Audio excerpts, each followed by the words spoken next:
Next time siguro kapag ganito, what if artista yung magsaserve tapos nasa katawan niya? Would it be dehumanizing din? Anong latest chika natin for today's video? Latest chika for today's video, sino na naman ang pag-uusapan natin? I guess ito ang dapat nating pag-usapan for today. Dumaan na rin to sa feed ko over the weekend. Actually, hindi lang ng weekend before mag-weekend, dumaan na to sa feed ko.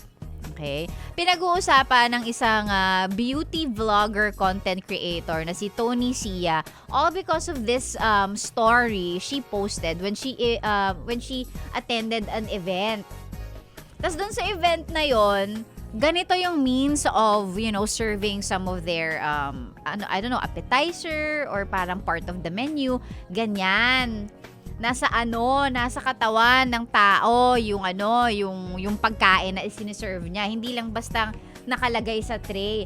Umani siya ng iba't ibang opinion. Okay? And parang halos lahat dun sa mga comments na nabasa ko is negative. Kasi parang una sa lahat, it's very dehumanizing daw. Yun yung term ng netizens. It's dehumanizing, it's belittling your kapwa, yung tao, yung nagsuserve, because bakit kailangan nasa katawan or bakit kailangan suot niya yung pagkaing isa-serve niya? They say it's dehumanizing. Yun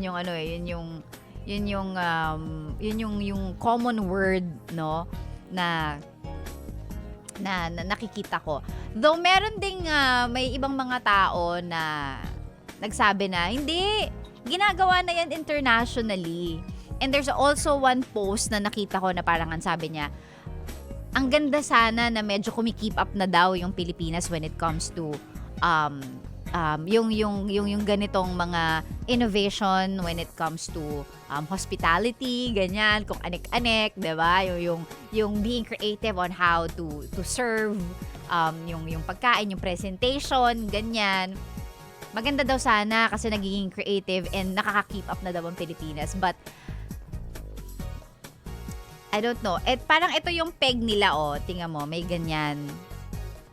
Na parang suot niya yung pinakalalagyanan ng wine. That's wine So yan, ganyan daw. Ganyan daw yung yung parang pinipeg nung event na yon. Sa akin, it's giving burgis. It's giving burgis. Na para bang, alam mo yung mga sinaunang setup, yung mga sinaunang panahon na para bang it's giving slavery, gano'n. Ewan ko, correct me if I'm wrong. Pero parang yun yung impression. Impression sa akin, ha. Personal yung parang personal take ko on it, like on how I perceive it. Syempre iba-iba naman tayo, 'di ba? Iba-iba naman tayo ng pagtingin. Hindi ko alam kung sino yung caterer, hindi ko alam kung ano ba yung concept ng event nila. I mean, who are we to judge? Ito lang naman yung nakita natin. So hindi ko alam kung anong klaseng gimmick ito, but ang daming mga tao ang hindi natuwa. Yeah, it's very aliping sagigilig. It's very aliping sagigilid na para bang slavery yung dating niya sa akin. I'm sorry. Pero yun nga, nagpaliwanag naman si Tony Sia, and she posted an apology na dun sa remarks niya na parang she was amazed na ang bongga for her, ganyan.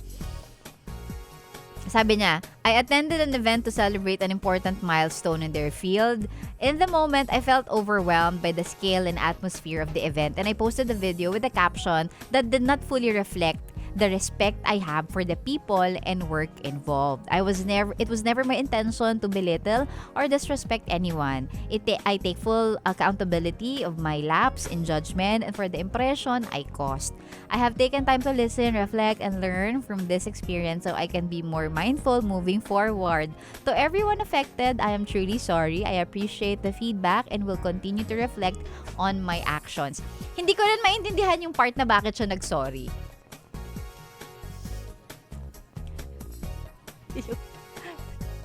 Teka lang, parang hindi naman si Tony Sia yung organize, pero sa bagay, yeah, with how she reacted on it, I guess that's why people were mad at her. No. But I believe more than Tony Sia posting an apology for this, I think dapat yung caterer din, the caterer or the event organizer should also, I don't know, do they owe an apology to the people ba? Event naman nila yun. Concept naman nila yun. Dapat ba? Dapat ba silang mag-sorry? O nga no? If you think about it, yung event naman yun was a private event. Hindi ko alam. Pero since, eto para sa akin lang, but since it cost so much, parang debate on people, baka they should, at least. Pero yeah, yung may isang post lang akong nakita na nag-explain, nagde-defend dun sa kung bakit ganun yung concept nila. It was just one person. Other than that, lahat parang iniisip na it's dehumanizing, it's giving slavery, it's giving unhygienic, right? Kasi nasa ulo niya, buhok niya and all, ganun.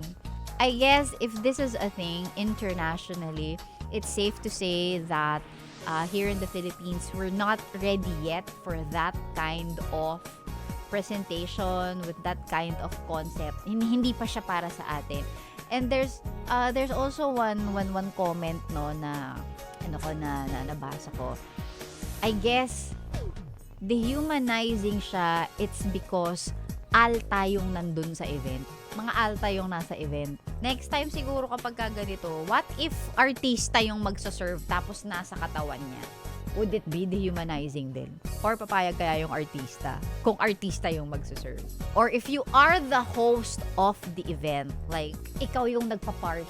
Yan. Ikaw yung mayamang nagpapiging. Ganon. Tapos nasa katawan mo ang mga macaroons, ikaw ang magsaserve. Dehumanizing pa rin kaya yun. So, ayun lang. May nabasa din ako na parang there's one caterer na natatag na akala nila sila yon but hindi. Parang ganon. Kaya ang in-issue naman nila o ang pinost nila on social media was no, nagkakaroon lang ng misconception and ng confusion, pero hindi po kami yung caterer na nandun sa event na yun. It wasn't us. It was a different caterer na parang kasi tinatag sila. So siguro baka sila yung nakaka-receive ng backlash, ganon. Pero hindi sila yon. It was a different caterer. Sino kaya? Hanapin natin. Medyo mahirap maghanap pa. Paano natin malalaman kung sino yung caterer? Diba? Parang, well, it's, at least siguro si Tony nag-post na lang siya because she's getting the backlash instead of dun sa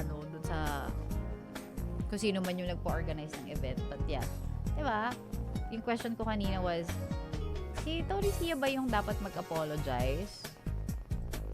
Well, technically, dapat nga hindi kasi hindi naman niya event yun. Hindi naman niya concept yun.